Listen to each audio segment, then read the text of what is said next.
नमस्कार सभी को। आप सभी का आपके अपने इस YouTube चैनल पर हार्दिक स्वागत है। आज हम हिंदी भाषा में वर्ण विचार से संबंधित टॉपिक आपके सामने प्रस्तुत करने जा रहे हैं। तो हम शुरू करते हैं आज का टॉपिक वर्ण विचार। कि वर्ण विचार क्या होता है। मानव अपने विचारों के आदान प्रदान के लिए भाषा का प्रयोग करता है। कि मनुष्य जो है वो किसी से अपने विचार आदान प्रदान करेगा तो वो किसका प्रयोग करेगा, भाषा का प्रयोग करता है। भाषा मुख्यतः दो प्रकार की होती है। एक तो मौखिक जो बोलकर प्रकट की जाती है। मौखिक मतलब मुख धन इक, तो मुख में एक प्रत्यय लगकर मौखिक बनता है। और लिखित लेख धन इत, वो लिखित भाषा होती है जिसमें लिखकर अपने विचार प्रकट किए जाते हैं।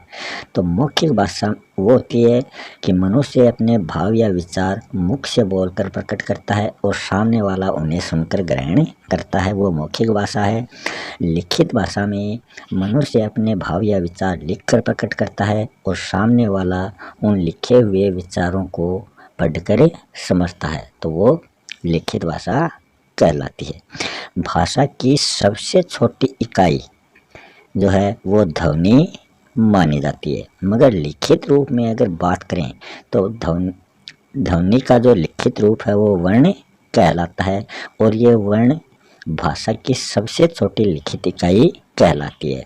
वर्ण के और अधिक टुकड़े नहीं किए जा सकते। कि वर्णमाला भाषा की वह सबसे छोटी इकाई है जिसके और अधिक टुकड़े नहीं किए जा सकते।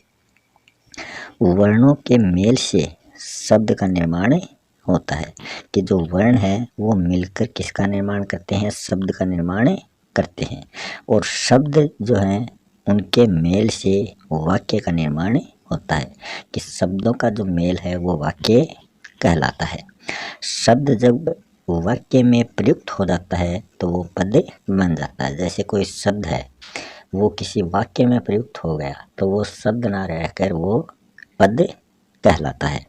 संपूर्ण वाक्यांश का जो अंश होता है वो वाक्यांश कहलाता है। कि इसमें वाक्य जो है वो पूर्ण ना होकर वाक्य का एक भाग होता है तो वो वाक्यांश कहलाता है। जैसे खेती करने वाला, ये पूरा वाक्य ना होकर वाक्य का अंश है।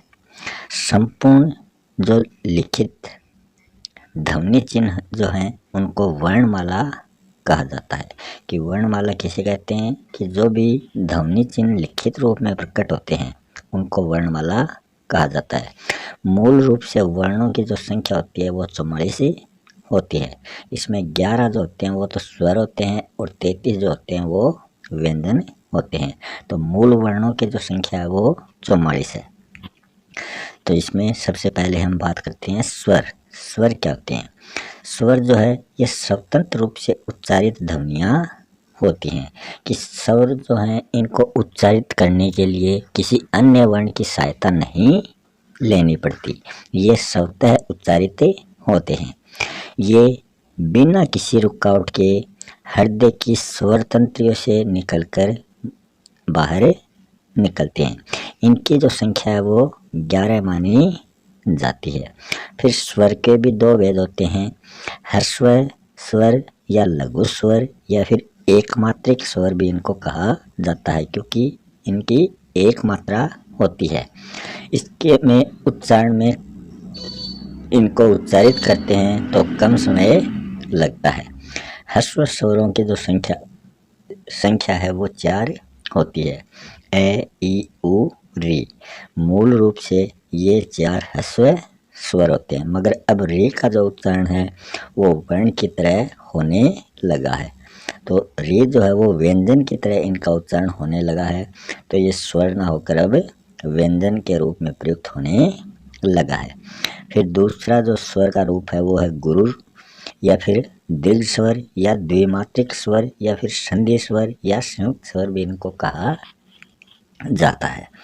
तो इसमें क्या होता है, इसमें लघु स्वर से दुगुना समय उच्चारण के समय टाइम लगता है।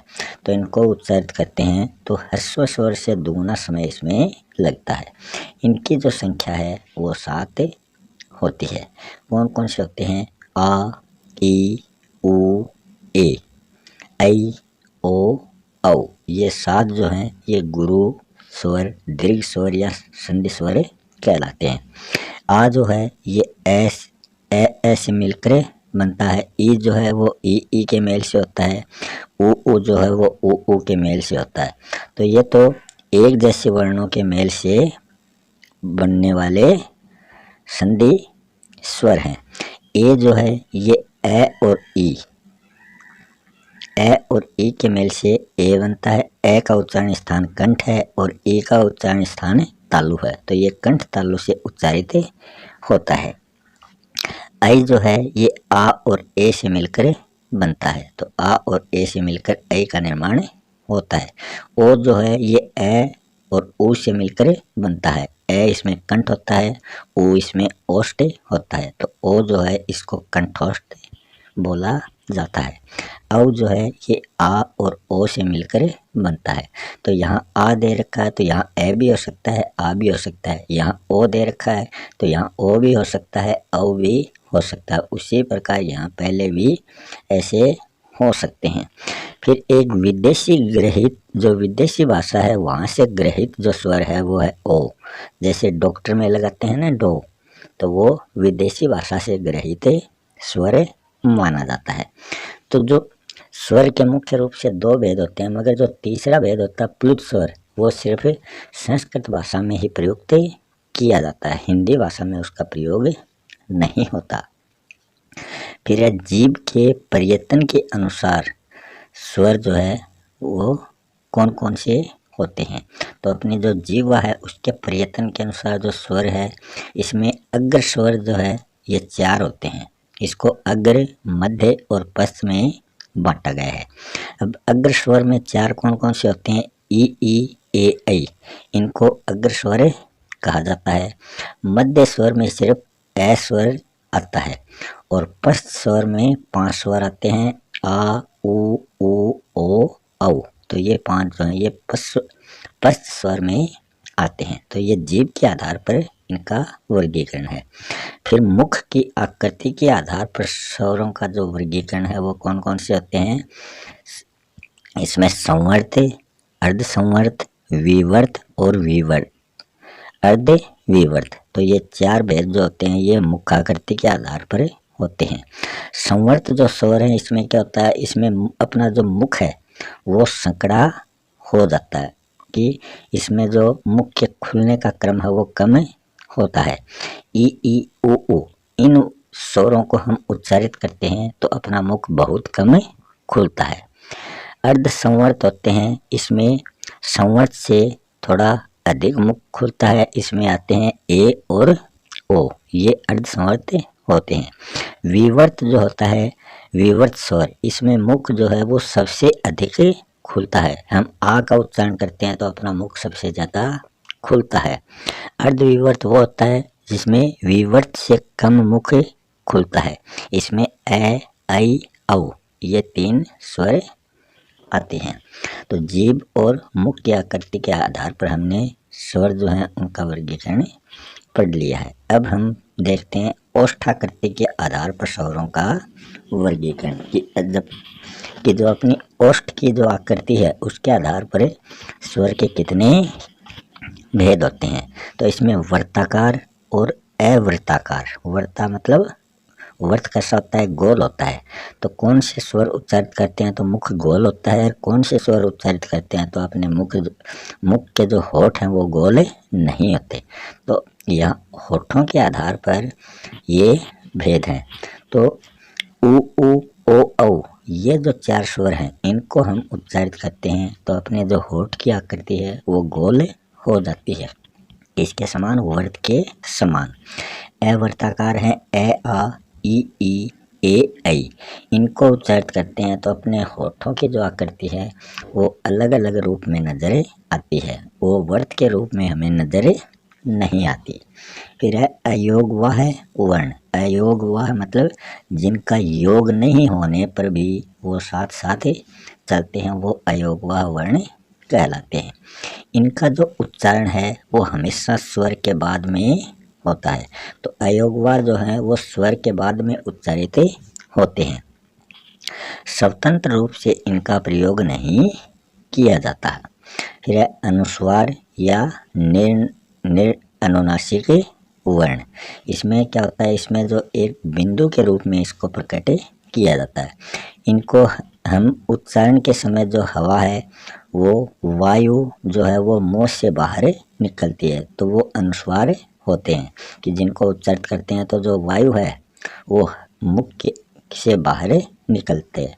दूसरा होता है अनुनासिक या चंद्र बिंदु जिसको बोला जाता है। इसके उच्चारण के समय जो वायु है वो नाक और मुंह दोनों से बाहर निकलती है, वो तो अनुनासिक कहलाते हैं। और जिनमें केवल वायु मुंह से निकलती है वो अनुस्वार वर्ण कहलाते हैं। फिर आता है विसर्ग। विसर्ग जो है यह संस्कृत भाषा में है के रूप में उच्चारित ध्वनि मानी जाती है। तो है के रूप में उच्चारित इसको किया जाता है। जैसे प्रातः होता है तो इसमें तय के आगे ये विसर्ग का चिन्ह प्रयुक्त किया जाता है।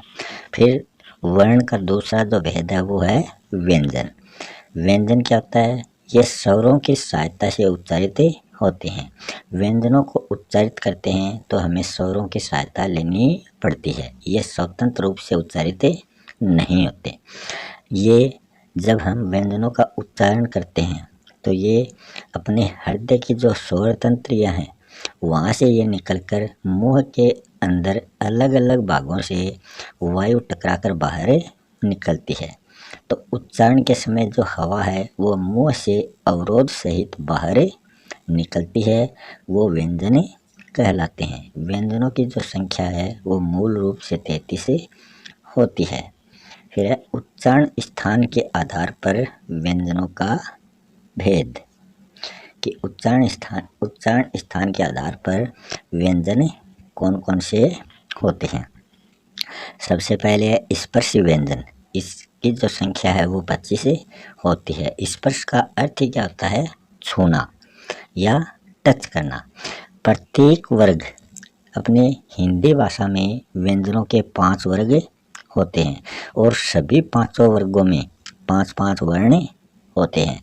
जैसे क वर्ग के क, ख, ग, घ, ङ, इनको बोलते हैं कंठे स्पर्शी व्यंजन। फिर है च, छ, ज, झ, ये, इनको बोलते हैं तालव्य व्यंजन। तालव्य में क्या होता है, जो जीभ है वो अपने तालु के टच होती है, स्पर्श करती है। फिर ट जो वर्ग है इसमें ट, ठ, ड, ढ, ङ, ण, ये जो 5 वर्ण आते हैं इनको मूर्धन्य बोलते हैं। इनका जो उच्चारण है वो तालु से थोड़ा ऊपर मूर्धा के जीभ टच होने पर होता है। त वर्ग में त, थ, द, ध, न, इनको हम उच्चारित करते हैं तो अपनी जो जीभ है वो दांतों के टच होने के कारण इनको दंत वर्ण कहा जाता है।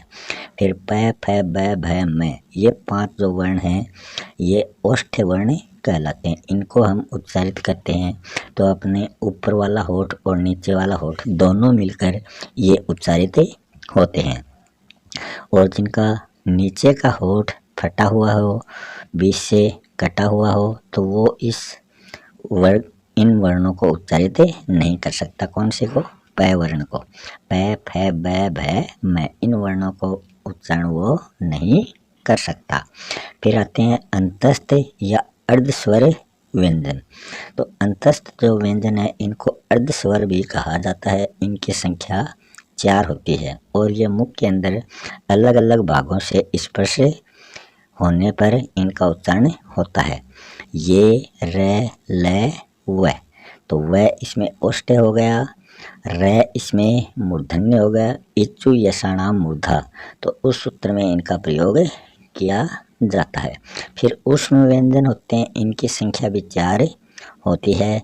स है, तो ये 4 जो वर्ण है ये ऊष्म व्यंजन होते हैं। इस प्रकार स्पर्श व्यंजन में ये 25 वर्ण, स्पर्श व्यंजन में तो 25 वर्ण 500 वर्ग हो गए और 4 अंतस्थ व्यंजन 25-4 29 और 29-4 33, 4 होते हैं उसमें व्यंजन। इस प्रकार ये 33 वर्ण हो जाते हैं।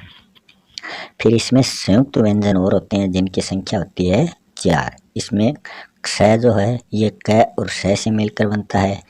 त्र जो है ये त और र वर्ण से मिलकर बनता है। ज जो है ये ज और इ से मिलकर बनता है। इसका सही उच्चारण स्थान ज होता है, मगर हम इनको ज के रूप में उच्चारित करते हैं। स्र जो है ये स और र के व्यंजनों के मेल से इसका निर्माण होता है। तो संयुक्त व्यंजनों की संख्या कितनी है? 4 है। संस्कृत ग्रहित जो व्यंजन है वो है 2, एक तो ढ और एक ढ। इनको उच्चारित करते हैं तो अपनी जीभ जो है वो झटके के साथ ऊपर से नीचे गिरती है, इसलिए इनको द्विगुणित या ताड़नजात वर्ण भी इनको कहा जाता है। फिर है प्रयत्न विधि के आधार पर व्यंजनों का वर्गीकरण। तो ये प्रयत्न विधि के आधार पर हम व्यंजनों का वर्गीकरण अब करने जा रहे हैं। इसमें स्पर्शी, स्पृष्ट, स्पर्शी या फिर स्पष्ट जो व्यंजन है उनकी संख्या 20 होती है। तो ये 20 कौन कौन से होते हैं? क वर्ग, ट वर्ग, त वर्ग, प वर्ग। इसमें च वर्ग नहीं आता। तो इस वर्ग में भी 500 वर्ण ना होकर शुरुआत के जो 4 वर्ण हैं वो इसके अंदर शामिल किए जाते हैं। वो स्पर्शी व्यंजन या स्पष्ट व्यंजन कहलाते हैं। जैसे क ख ग घ, ट ठ ड ढ, त थ द ध, प फ ब भ। यहाँ तक ये 20 क्या है? स्पर्शी व्यंजन है। स्पर्श संघर्षी के अंतर्गत च वर्ग आता है। इसमें भी च वर्ग के 4 ही वर्ण आते हैं, च छ ज झ। तो ये 4 स्पर्श संघर्षी वर्ण कहलाते हैं। फिर नासिक के जो व्यंजन होते हैं वो 5 होते हैं, जिनको उच्चारित करते समय नासिका की सहायता ली जाती है। प्रत्येक वर्ग का जो पंचम वर्ण है ण, ङ, ञ, ण, न, म, तो ये क्या है? ये नासिक के व्यंजन है। फिर है उत्क्षिप्त या फिर ताड़नजात व्यंजन, इनकी संख्या 2 है, ड़ और ढ। फिर है प्रकंपित या लुंठित व्यंजन, कि इसको हम उच्चारित करते हैं तो अपनी जो जीभ है वो कंपन करती है। तो र को उच्चारित करते हैं तो जीभ अपनी जो है वो कंपन करती है। पार्श्विक या फिर इसको बगल भी कहा जाता है। ये कौन सा व्यंजन है? तो ये ल व्यंजन को कहा जाता है। ल व्यंजन को उच्चारित करते हैं तो अपनी जो जीभ है उसके दोनों तरफ से हवा बाहर निकलती है। संघर्षी व्यंजनों की संख्या 4 होती है। तो ये होते हैं स है। जो उष्म व्यंजन है उनको यहाँ संघर्षी व्यंजन माना गया है। फिर है ईषत्, स्पृष्ट, ईषत् स्पृष्ट जो व्यंजन है इनकी संख्या 2 होती है और ये होते हैं ये और वह। फिर है वर्तस्य व्यंजन, ये है न, नह, ल, स, ज। तो ये जो है ये व्यंजन क्या कहलाते हैं? वर्तस्य व्यंजन कहलाते हैं। फिर दंतोष्ठ मतलब दांत और ओष्ठ, जिनको उच्चारित करते हैं तो दांत और ओष्ठों की सहायता ली जाती है, वह है फ और व। फिर है उच्चारण स्थान के आधार पर स्वर और व्यंजनों का वर्गीकरण। अब हम इनका मिला जुला रूप पढ़ने जा रहे हैं। वो है स्वर व्यंजन, किसके स्थान पर? उच्चारण स्थान के आधार पर। तो इसमें सबसे पहले है कंठे। तो कंठे में ए आ जो स्वर है वो आते हैं। क वर्ग आता है जिसमें क ख ग घ ङ, ये 5 वर्ण होते हैं और है आता है। तो इस प्रकार 8 जो ये वर्ण हैं ये कंठ वर्ण कहलाते हैं। फिर तालव्य ई, च वर्ग च छ ज झ ञ और ये और श। तो ये चू ये सणाम तालु, तो ये तालव्य के अंतर्गत आते हैं। ऋतु रसणाम मूर्धा, तो इसमें री स्वर और ट वर्ग ट ठ ड ढ और र और स, ये मूर्धन्य व्यंजन होते हैं। फिर दंते व्यंजन में त वर्ग त थ द ध न और ल स, ये सभी दंते व्यंजन होते हैं। ओष्ठ में उ जो है वो तो स्वर हैं और प वर्ग प फ ब भ म, ये क्या है? ये व्यंजन है। तो ओष्ठ में ये आ जाते हैं। कंठ तालु जिसको उच्चारित करते समय कंठ और तालु की सहायता ली जाती है वो है ए। ये ए आ और ई से मिलकर ए बनता है। उसी प्रकार ए भी इनसे मिलकर बनता है। इसमें ए आ का मेल ए या ऐ से होता है तो क्या बनता है, ऐ बन जाता है। फिर है कंठोष्ठ, कंठ और औष्ठ, इन दोनों से मिलकर ओ औ का निर्माण होता है। यह किससे मिलकर बनते हैं, ए या आ का मेल अगर उ या ऊ से हो तो इन दोनों से मिलकर ओ का निर्माण होता है, और फिर ए आ का मेल अगर ओ से हो जाता है तब औ का निर्माण होता है। फिर है स्वर तंत्र में कंपन के आधार पर वर्णों का वर्गीकरण, कि जो स्वर तंत्र है उसमें कंपन होता है तो उसके आधार पर वर्णों का वर्गीकरण यहाँ दिया जा रहा है। इसमें अघोष जो वर्ण है वो कौन कौन से होते हैं। अघोष मतलब जिसको उच्चारित करते समय कंपन नहीं होता वो अघोष वर्ण कहलाते हैं। अघोष जो वर्ण है उनकी कुल संख्या 13 होती है। इसमें स्पर्श जो व्यंजन है उसके 5 वर्ग थे। उन 5 वर्गों का पहला दूसरा जो वर्ण है तो 5 वर्गों के 10 वर्ण तो ये हो गए और 3 ऊष्म व्यंजन हो गए स, ये 13 मिलकर क्या हो गए, अघोष व्यंजन। फिर सघोष या फिर घोष व्यंजन को से होते हैं कि जिनको उच्चारण करते समय स्वर तंत्रियों में कंपन होता है वो सघोष कहलाते हैं। कंपन नहीं वो अघोष। सघोष या फिर घोष जो वर्ण है इनकी कुल संख्या 31 होती है। इसमें सभी स्वर आ जाते हैं, मतलब 11 स्वर। फिर स्पर्श व्यंजनों में तीसरा चौथा पांचवा वर्ण, जैसे क वर्ग का ग घ ङ, च वर्ग का ज झ ये, इस प्रकार 3 तो 500 वर्गों के 3 वर्ण मतलब 15 ये और 11 ये, तो 11 और 15 26। फिर ये लव जो अंतस्थ व्यंजन होते हैं 4 ये 26 4 30 और एक ऊष्म व्यंजन है, तो इस प्रकार ये 31 वर्ण होते हैं। फिर है प्राणवायु व श्वास के आधार पर वर्णों का वर्गीकरण। तो प्राणवायु व श्वास के आधार पर वर्णों को 2 भागों में बांटा जाता है, अल्प प्राण और महाप्राण। अल्प प्राण वो होते हैं जिनमें उच्चारित करने में कम समय लगता है, और महाप्राण में वो वर्ण आते हैं जिनको उच्चारण करते समय जिन पर अधिक बल दिया जाता है। अल्प प्राण की संख्या जो है वो 30 होती है। इसमें 30 वर्ण आते हैं। इसमें सभी स्वर स्पर्श व्यंजन का जो विषम वर्ण है, विषम मतलब पहला तीसरा पांचवा वर्ण, जैसे क ग और ङ, ये 3 तो 500 वर्णों के 15 ये हो गए और 11 स्वर हो गए 26 ये हो गए, और अंतस्थ वर्ण 4 ये रह लव है, तो ये 30 वर्ण अल्प प्राण में आते हैं। और महाप्राण में प्रत्येक वर्ग का दूसरा चौथा व्यंजन, जैसे क वर्ग का दूसरा ख और चौथा घ, उसी प्रकार 500 वर्ग के दूसरे चौथे वर्ण मतलब 10 वर्ण तो वो, और 4 ऊष्म स है। इस प्रकार ये 14 वर्ण जो होते हैं ये महाप्राण कहलाते हैं। इस प्रकार हमने आज वर्ण क्रम के बारे में पढ़ लिया है। मिलते हैं नेक्स्ट वीडियो में एक नए टॉपिक के साथ, तब तक के लिए धन्यवाद।